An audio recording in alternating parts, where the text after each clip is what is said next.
Welcome to உமாச்சி kitchen. எல்லோரும் நல்லா இருக்கீங்களா? வாங்க, இன்றைக்கி வந்து நம்ம புளிச்சக்கீரை வாங்குவோம்ல சமையலுக்கு. அது போக மிச்சம் தண்டு இருக்குல்லங்க, அந்த நுனி குரோத்தை வண்டி விட்டுருணுங்க. நம்ம இந்த நுனி குரோத் தெரியுதுங்களா? அந்தமாரி நுனி குரோத்தை வண்டி விட்டுட்டு மற்ற எல்லா கீரையும் நம்ம எடுத்துடணும். எடுத்துகிட்டு பிளாஸ்டிக் கப்பு இருக்கும்லங்க, அந்தமாரி தண்ணி குடிக்கிற கிளாஸ் மாதிரி இருக்கும்ல, plastic use and throw cup, அதை எடுத்துங்க. அதில் இதை போட்டுட்டிங்க, தண்டை போட்டு கால்வாசி தண்ணி ஊற்றி ஓரமாக வச்சுருங்க.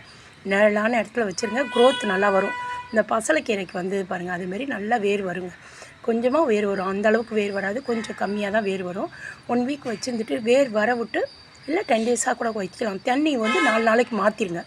மாற்றிட்டு அப்படியே 4 நாளைக்கு ஒரு நடம் மாற்றிட்டு அப்படியே ஓரமாக வைங்க. நல்லா க்ரோத் வர விட்டு அதை கொண்டாந்து மண்ணில் நட்டுருங்க. இப்போ பாருங்கள் எப்படி வந்திருக்குன்னு.